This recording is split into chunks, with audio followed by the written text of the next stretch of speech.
Hello friends, welcome to my channel. तो चलिए start करते हैं। आज का सेशन क्या है?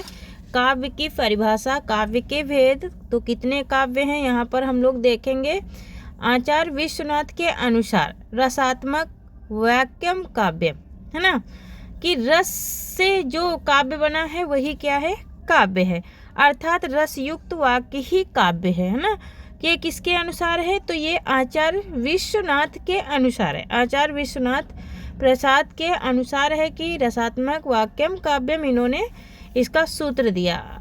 नेक्स्ट है पंडित जगन्नाथ के अनुसार। तो पंडित जगन्नाथ का कहना क्या है कि सुंदर अर्थ का प्रतिपादन करने वाले शब्द काव्य कहलाते हैं। मतलब कि सुंदर, जिसमें अच्छा अर्थ निकलता हो, वही क्या होते हैं?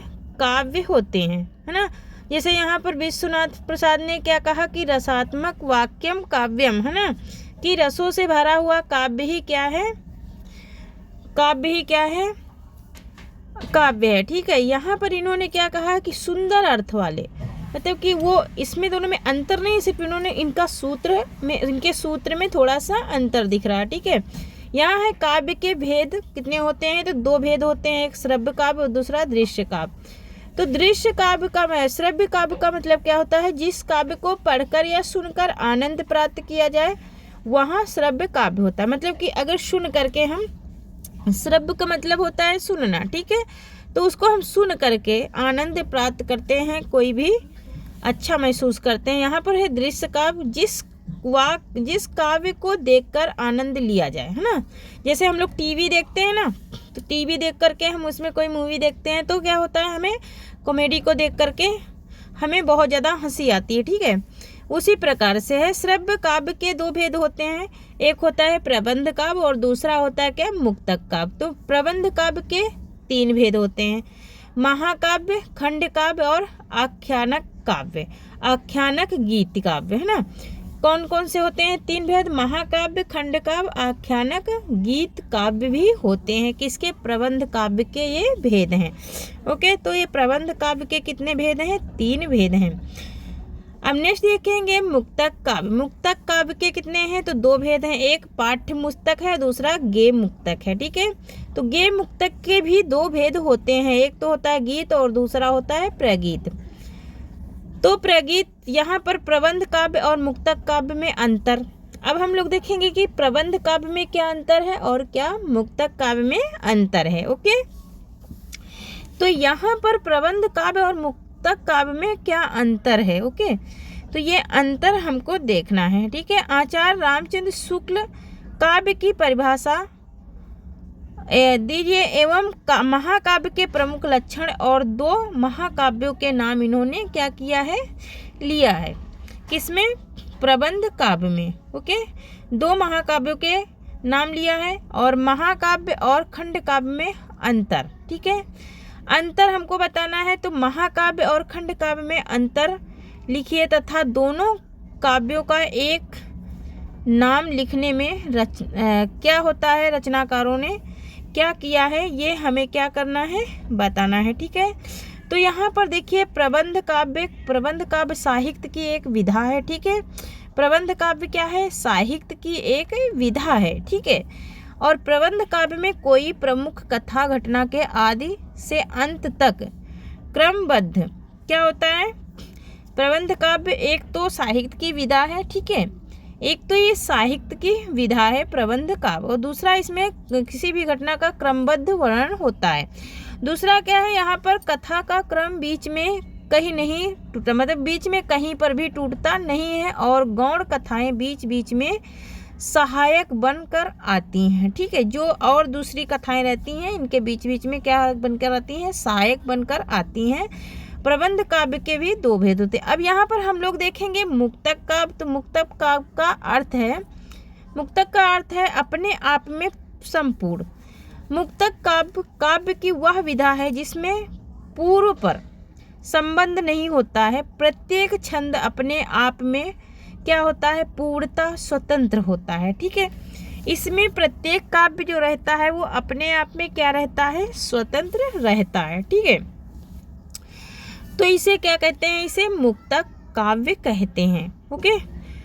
इसे क्या कहते हैं, इसे मुक्तक काव्य कैसे है। प्रत्येक छंद अपने में आप में स्वतंत्र रहता है और पूर्ण अर्थ देने वाला होता है। मतलब ये अपने आप में स्वतंत्र भी रहता है और पूरा पूरा अर्थ देता है। कौन, मुक्तक काव्य, है ना। नेक्स्ट देखेंगे कि कबीर और बिहारी के दोहे मुक्तक काव्य के उदाहरण हैं, है ना। कबीर जो हैं और बिहारी जी, ठीक है, तो इनके जो दोहे हैं ये मुक्तक काव्य के अंतर्गत क्या होते हैं, आते हैं ना।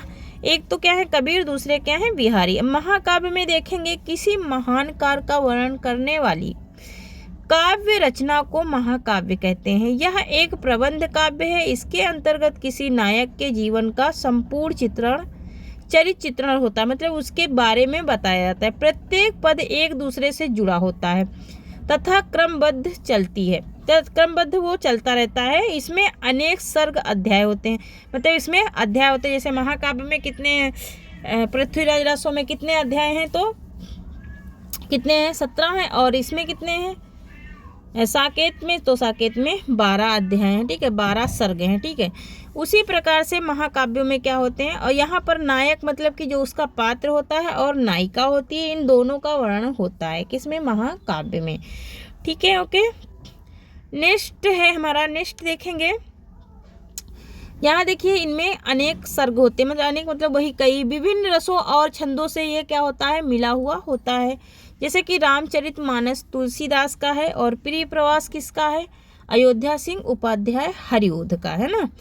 और यहाँ पर खंड काव्य यह प्रबंध काव्य के अंतर्गत आता है, ठीक है। जो प्रबंध काव्य है इसके अंतर्गत आता है क्या, खंड काव्य। इसमें संपूर्ण जीवन की झांकी न होकर जीवन के किसी एक पक्ष का वर्णन होता है, ठीक है। जीवन की छोटी छोटी घटनाएं कथा का आधार होती हैं ना। जैसे हम लोग लघु कथाएं पढ़ते हैं ना, तो खंड काव्य से ही तो ली जाती हैं। जैसे बीरबल की लघु कथा है, तो ये कहाँ से ली जाती है, खंड काव्य से ली जाती है ना। यह एक सीमित कलेवर में श्वेता पूर्ण रचना है ना। यह एक सीमित कलेवर में समता क्या है, पूर्ण रचना है।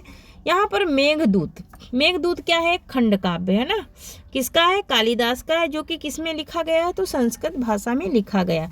जयद्रथ वध मैथिली शरण गुप्त का है, ये हिंदी भाषा में लिखा गया है, ठीक है। यहाँ पर खंड काव्य और महाकाव्य में देखेंगे तो महाकाव्य का आकार बड़ा होता है जबकि खंड काव्य का सीमित होता है, मतलब कि छोटा होता है ना। मैंने बताया ना, इसमें छोटी छोटी लघु कथाएं क्या होती हैं, सम्मिलित रहती हैं। नंबर 2 है महाकाव्य में किसी घटना व्यक्ति का संपूर्ण चरित्र चित्रण होता है, जबकि खंड काव्य में जीवन के किसी एक पक्ष का पर प्रकाश डाला जाता है, ठीक है। महाकाव्य में श्रृंगार, वीर अथवा शांत रस में किसी एक रस की प्रधानता होती है, जबकि खंड काव्य में अनेक रसों की क्या होती है, प्रधानता होती है। ओके, चौथा नंबर है खंड काव्य और महाकाव्य काव्य दोनों प्रबंध काव्य के अंतर्गत आते हैं, ठीक है। यहाँ पर महाकाव्य कुछ है, रामचरितमानस जैसे कि तुलसीदास, प्रिय प्रवास हरिओध सिंह, अयोध्या सिंह उपाध्याय हरिओध का है। फिर पद्मावत है, मलिक मोहम्मद जैसी का है।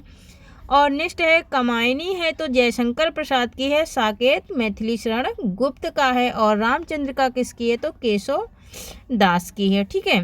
ये सारे क्या हैं, ये सारे के सारे महाकाव्य हैं। जैसे इसमें फेमस सबसे ज़्यादा क्या है, पद्मावत, प्रिय प्रवास और तुलसीदास का रामचरितमानस, है ना। तो ये कमायनी भी और साकेत, ठीक है, ये ज़्यादा ही इम्पोर्टेंट होते हैं। ओके, ये ज़्यादा इम्पोर्टेंट क्यों होते हैं, क्योंकि पद्मावत में बहुत ज़्यादा नायक नायिका का वर्णन किया गया है, ठीक है। खंड काव्य क्या होता है, पंचवटी से ये लिया जाता है और ये मैथिली शरण गुप्त की ही रचना है। पंचवटी कीकड़ वध और शिवदास गुप्त का है। इतना ही, तब तक के लिए धन्यवाद। जय हिंद, जय भारत।